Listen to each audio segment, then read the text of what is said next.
Welcome to our Luke Bible study again. We're glad that you're tuned in with us here, watching this at your convenience. We're continuing our study of the Gospel of Luke, and we are getting closer and closer to the end of this great book, this great Gospel of the New Testament. And as we've traced the life and ministry of Jesus as recorded for us by Luke, we recognize very readily that, man, we're reaching the climax. It's all coming to a head, we might say. And that's certainly what's happening here. Incidentally, we are in Luke chapter 22, and we're going to be looking at the first 23 verses. This is our 19th class. Again, there is a study sheet available on the Facebook page. Both the class's group page, if you're a part of that, but it's also available on the church's Facebook page as well. So you can get hold of that if you'd like to, and just a little help, hopefully, to get our minds engaged in the text that we're studying. So we've in recent studies been looking here at this week. It's sometimes called the Passion Week. It's the week leading up to Jesus' crucifixion and resurrection. And the events of this week are unfolding day to day. And now we're getting toward the end. And so chapter 22 begins by telling us here in the first two verses, the Feast of Unleavened Bread drew near, which is called the Passover. And the chief priests and the scribes were seeking how to put him to death, for they feared the people. You know, Jesus has been very freely and very openly, he's been teaching in Jerusalem, particularly in the temple itself. I think we noted that at the end of our last study, at the end of chapter 21, where it tells us that at night he went out and lodged on the Mount of Olives. And then in the early morning, all the people came to him in the temple to hear him. So he's there in the temple, he's preaching. It tells us here that the timing of Jesus being in Jerusalem is leading up to the Passover, the Feast of Unleavened Bread. So Jesus is very deliberate about when he comes to Jerusalem, the thing that compels him to come. And not just that it is one of the major Jewish feasts, Jewish holidays, but also for the things that are going to transpire when he's here. And he's aware of all of that. He is very much in knowledge of what he's getting himself into, so to speak. And we'll see some of that more as we continue through on this study of this text today. Feast of Unleavened Bread, which is called the Passover. There are actually two distinct feasts from the book of Numbers. Those are described for us, but they were concurrent with each other. That is, they're going at the same time. And so in reference, just in common reference, it was true among the people, and it's also true in the text that they are interchanged. Though technically they're two different things, but they are going at the same time. So it's challenging. You just have to be aware of that fact. And so when a reference is made to one or the other, sometimes it's not intended to distinguish it from the other. And sometimes, as we see here, you have the Feast of Unleavened Bread mentioned in verse 1. Verse 7 is going to mention the Day of Unleavened Bread. It's going to refer to the Feast of Unleavened Bread as the Passover, but then he's also going to refer very specifically to one element, and I guess maybe it's the chief element of that Passover observance, which would be the meal itself that's going to be engaged in. So it's helpful just to be aware of the use of terminology and language here as this is being described for us by Luke. Now, telling us what time it is and what's going on, maybe we should also mention here that it is the Feast of Passover, and I think this is something we're familiar with, that there are many people who are coming to Jerusalem, pilgrims, if you will. They are traveling there to Jerusalem for the purpose of observance of the Passover. They're coming from all over the Mediterranean world, the Roman Empire. You get a very specific taste of that in Acts chapter 2 when on the day of Pentecost, which is going to be the next major feast day of the Jews, and the events that transpire there, you'll remember that Peter makes mention of the fact of all of these languages and nationalities, if you will, that are being represented there on that day. Well, the same kind of representation was present here at the Passover. So the city of Jerusalem, the population has swelled, and so it's just that feast atmosphere in Jerusalem when Jesus is there, and this is coming at the end of this week. And the chief priests and scribes were seeking how to put him to death. Opposition to Jesus throughout his ministry had primarily come from Pharisees. There are other religious officials that were mentioned as well. But as he is out, and Luke just mostly tells us about Jesus' time in Galilee. So when he is out away from Jerusalem, it is the Pharisees, and sometimes scribes are mentioned there as well, other religious leaders. They seem to have kind of spearheaded the opposition, and we've mentioned this before, that now he's in Jerusalem. It is I think we've called it the upper echelons of Jewish leadership that have kind of taken the reins of answering the question, okay, what are we going to do about Jesus? And we've noticed all through this, they've tried to entrap him. They've tried to catch him in something that they could use against him, not only to discredit him before the people, but also to accuse him to the Roman authorities. And so that's what they're headed for. That's what they're desiring to do. And very specifically, they are at the point of, we have got to silence this man. We have got to put an end to his influence and what he's doing. And the extreme measure here, we've got to kill him. You might remember that through the gospel, opposition to Jesus has never gone away. As a matter of fact, the very first event of Jesus' public ministry that Luke records for us is his visit to Nazareth in the synagogue there.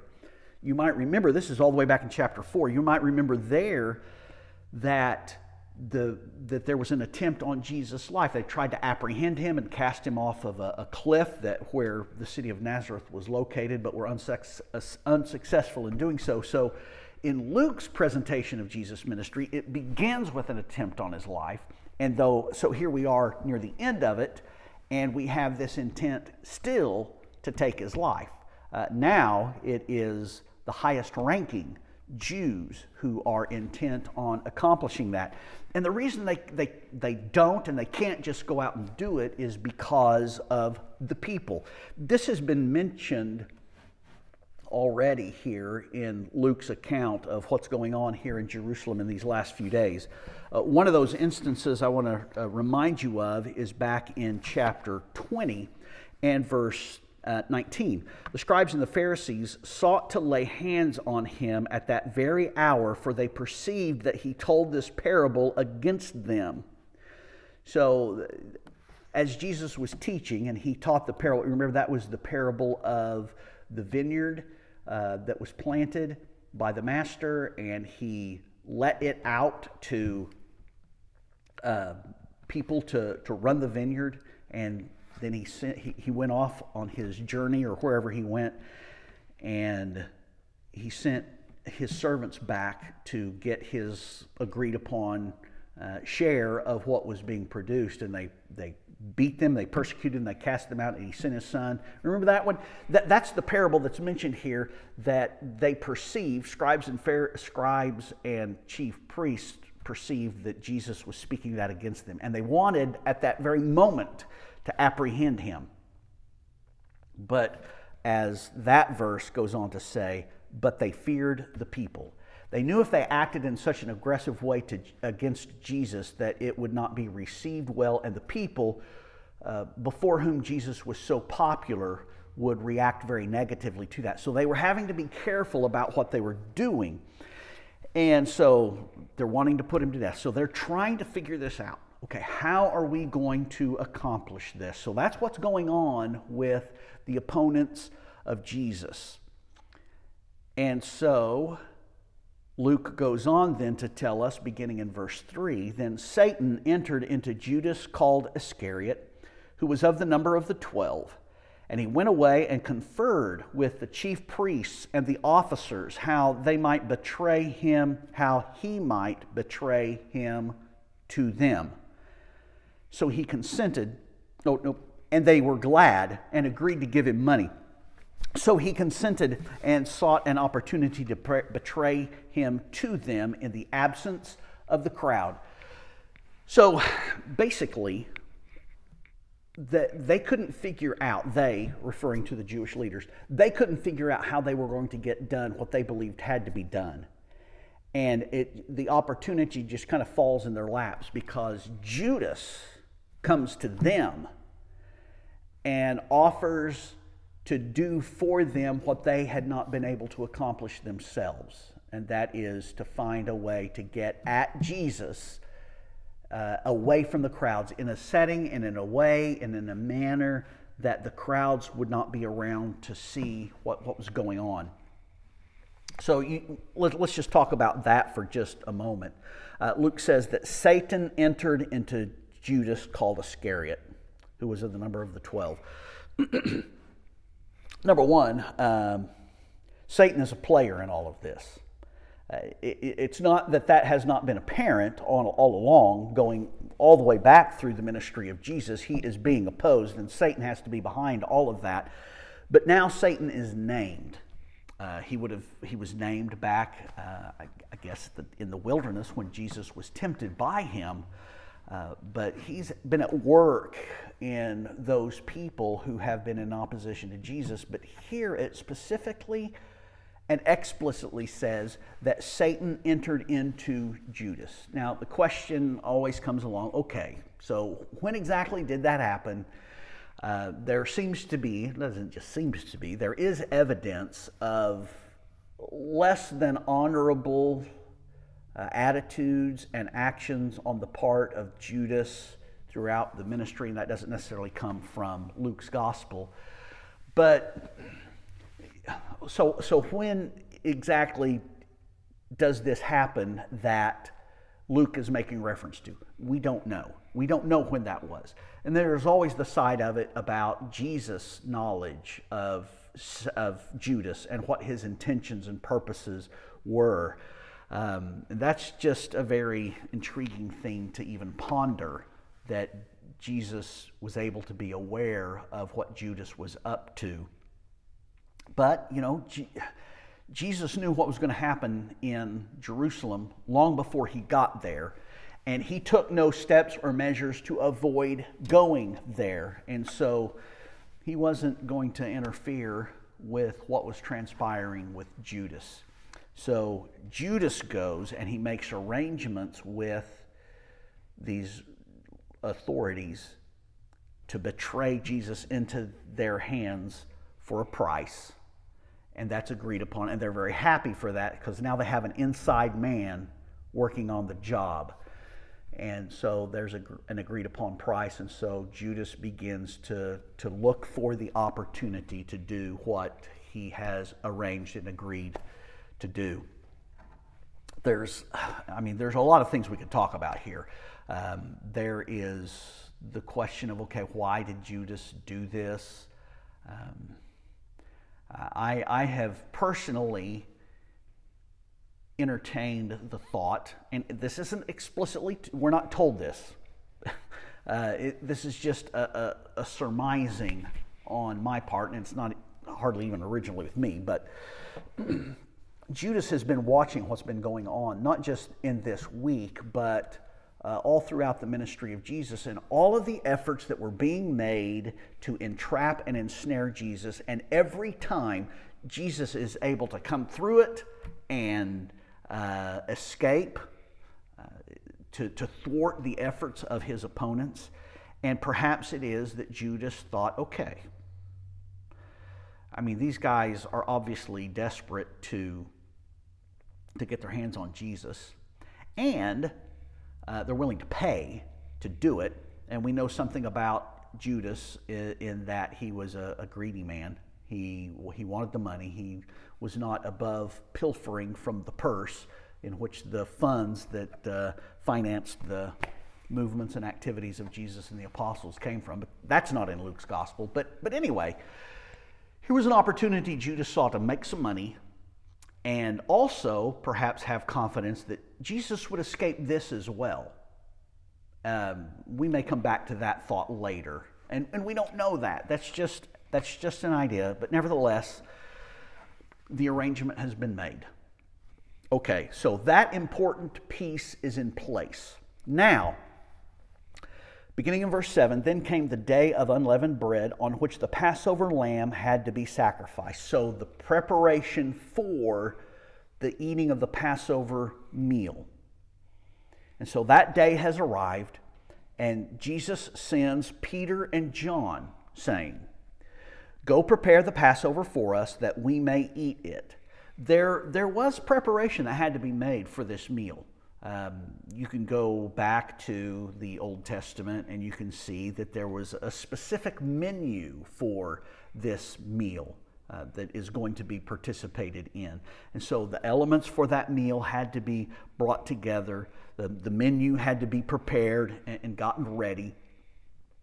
There were other things that went along with the observance of the Passover.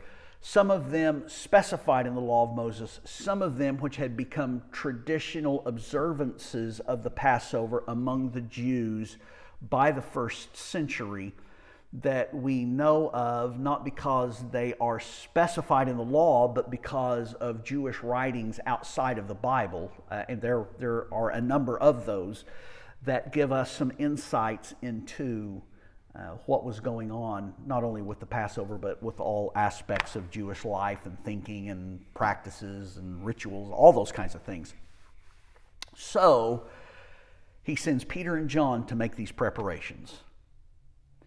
And so their question, where will you have us to prepare it? And remember, these are all Galileans. They're not from Jerusalem. They don't have a place in Jerusalem that they can go to for this to happen. There's not a restaurant where they can, rent the side room to have their meeting there. Not that kind of a setting at all.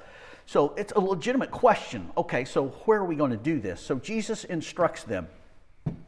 When you enter the city, a man carrying a jar of water will meet you. Follow him into the house that he enters, and tell the master of the house, the teacher says to you, where is the guest room where I may eat the Passover with my disciples? And he will show you a large upper room furnished. Prepare it there. So this sounds so arbitrary. Okay, you're going to go into the city of Jerusalem, and there's going to be a man carrying a water jar who's going to meet you. Just follow him. And when he comes to the house that he's going to, you talk to the master of the house and say, the teacher wants to know, where may I eat the Passover with my disciples? And he's going to show you the very place. So this is something that somehow Jesus had to have arranged. But even still,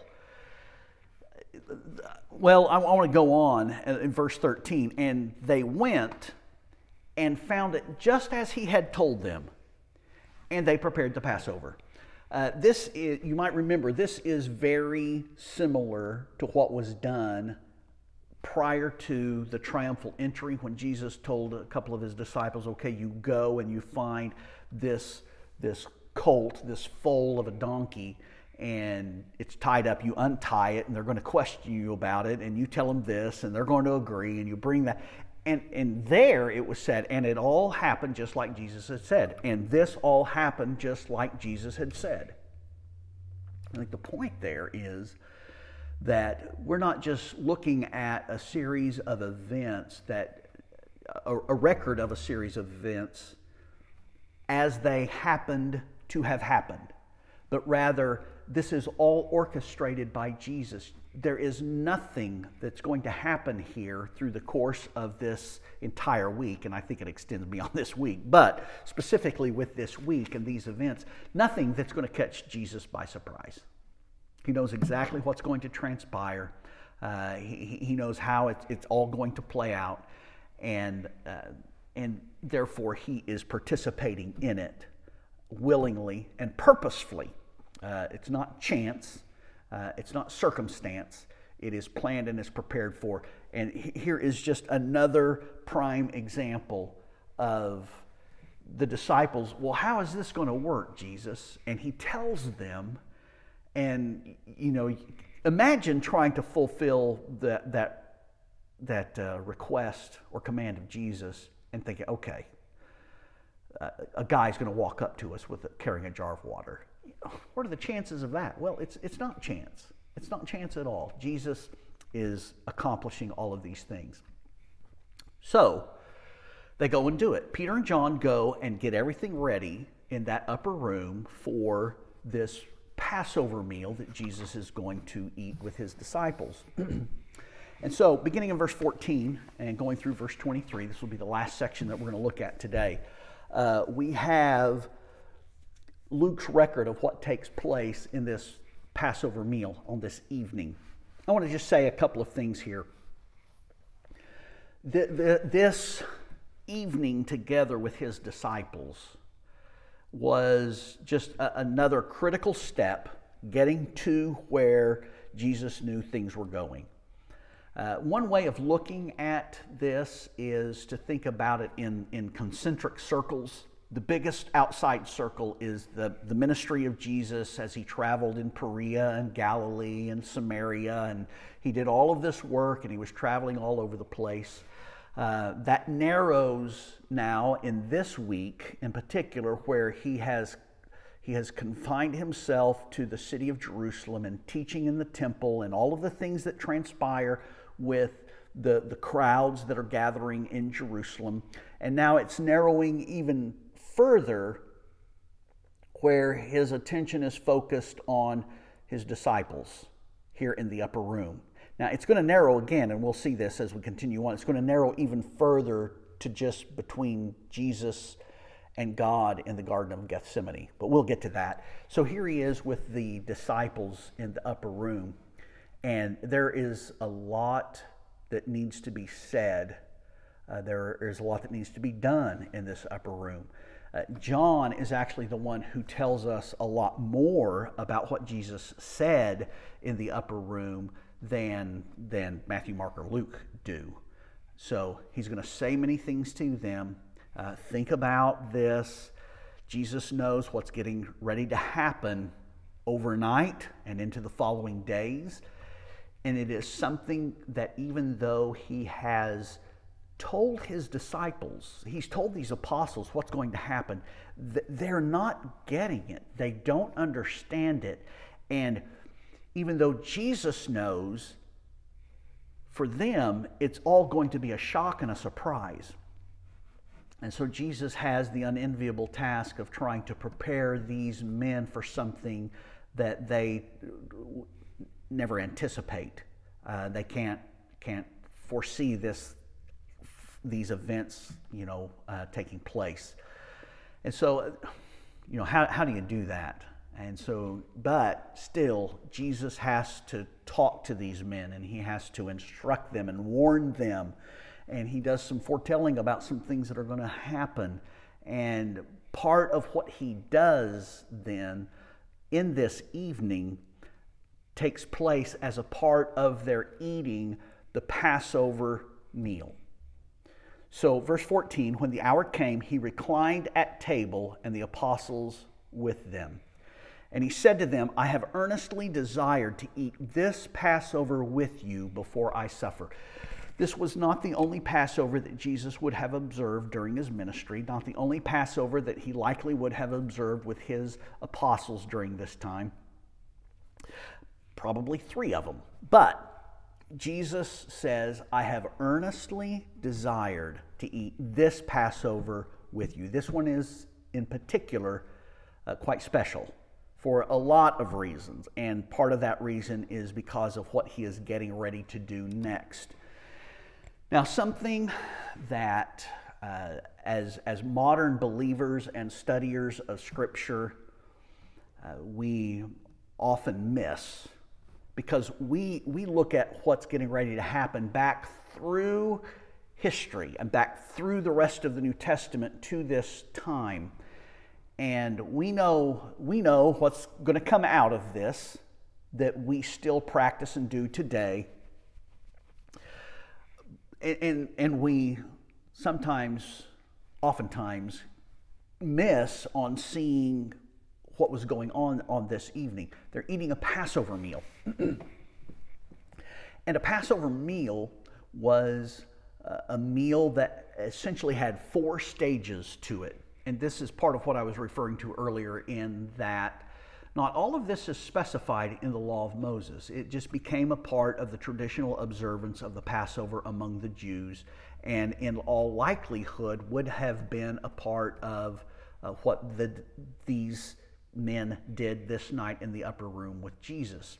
It is a meal that had 4 movements, if you will, 4 sections to it, and each particular transition through the evening was marked by the drinking of a cup. That marked the beginning of it. It marked the transition from the first to the second part, the second to the third, and the third to the fourth. So actually, you could rightly speak of 4 cups being drank during the course of the meal. The first part of the meal, the first part of the observance, let's say it that way, the first part of the observance was the meal. That is, they ate the meal itself. And then following that, there was a time of instruction. You know, you have another cup, and then there's a time of instruction, which was introduced by the question, okay, what does all of this mean? And there's a recounting of the events of the Passover and the Israelites coming out of Egypt. There is a portion of it in which there was a recitation of psalms, certain psalms from the book of Psalms. So they were going through all of this, okay? And it's in the midst of that then that Luke tells us, after saying, I have desired to eat this Passover with you, I tell you, I will not eat it until it is fulfilled in the kingdom of God. So he say, okay, there is something that's going to transfer, carry over, something that we're doing here now that's going to be a part of the kingdom that I have come to initiate and establish, which he's been talking about through his whole ministry. So there is a future look in what they're doing this night. And he took a cup, and when he had given thanks, he said, take this and divide it among yourselves, for I tell you that from now on I will not drink of the fruit of the vine until the kingdom of God comes.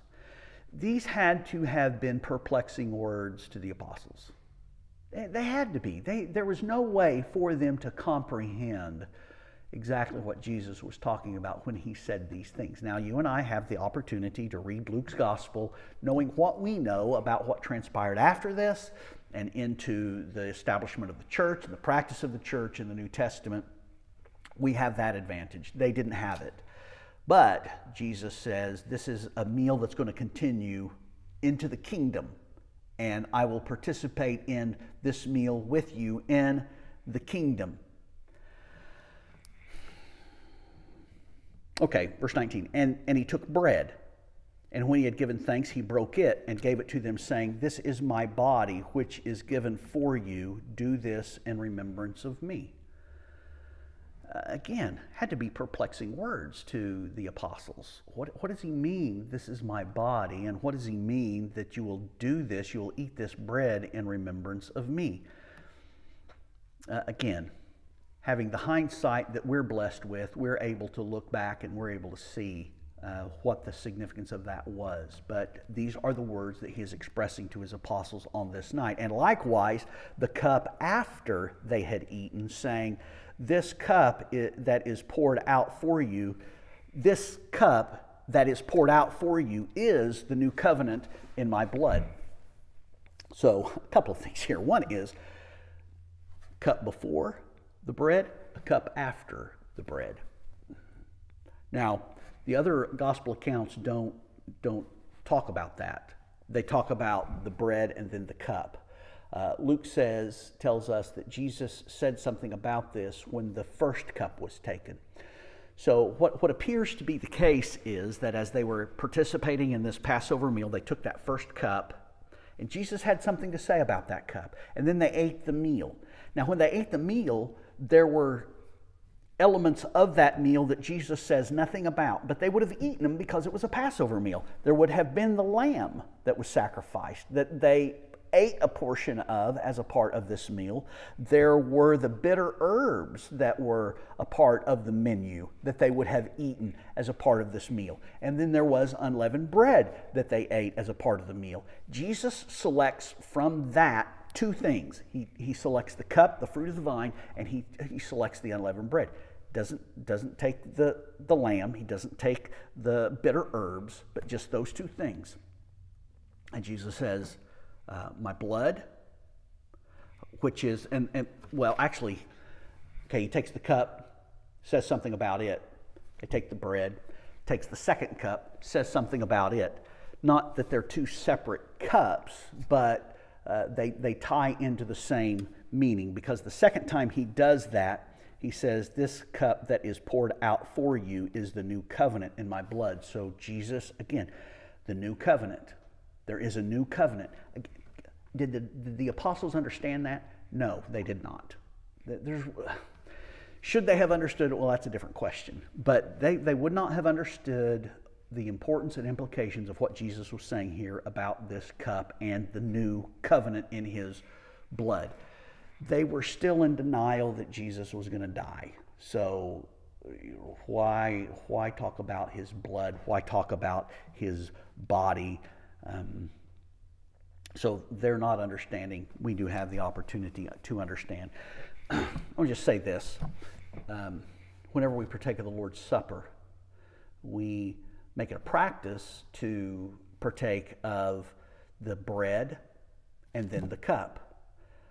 Because when you look at the other gospel accounts, that's the order in which it was done. Based on Luke's account, is that order of doing that of highest importance? I would suggest to you that no, it's not. That's not the kind of thing that Jesus is concerned about here. That's not the kind of thing he is concerned about when we're partaking of the Lord's Supper, that we get it in the right order. We're kind of missing the point when we do that. And Luke shows us that there's a cup before and there's a cup after. So anyway, I don't want to go any further with that, but just worthy of observing.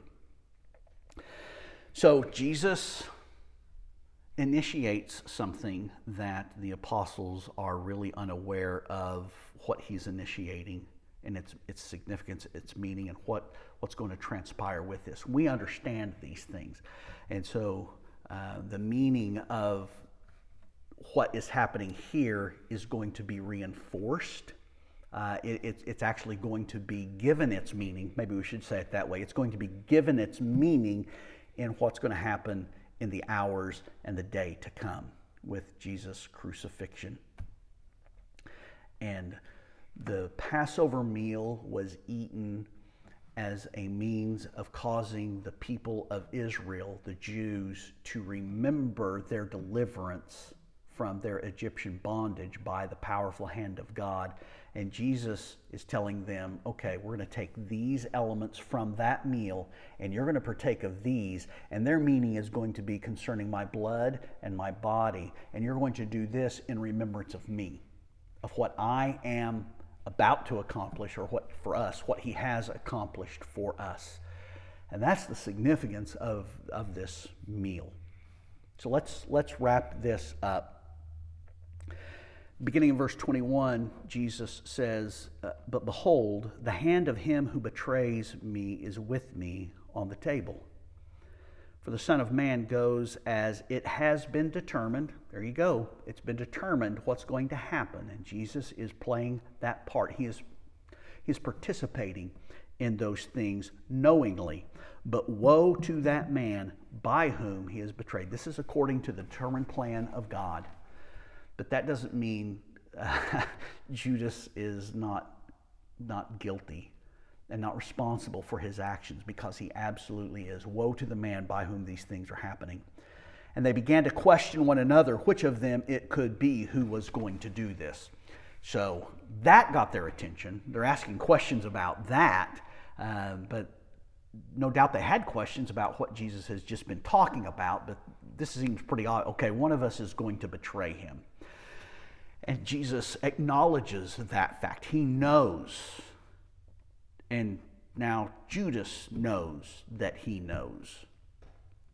And so there are other things that are going to happen here in this evening as they are assembled in this upper room for participating in the Passover, and we'll begin to see some of those as they transpire here in future study. So in our next class, our next time together, we'll begin in verse 24, and I failed to write this down. I believe we're going to go through either verse, I tell you what, why don't you go ahead and read from verse 24 of Luke 22 through verse 46. We may not get all the way through verse 46, but you'll have it covered either way. So thank you very much for being here, being a part of our study. It is an incredible thing to think about Jesus knowing what he knows and following through and carrying out what he knows God intends for him to do. As painful and as hurtful as it had to have been for him, not just physically, but emotionally. And Jesus carries through with it. Incredible. Well, we'll look forward to our next study, and we'll see you then. Thank you.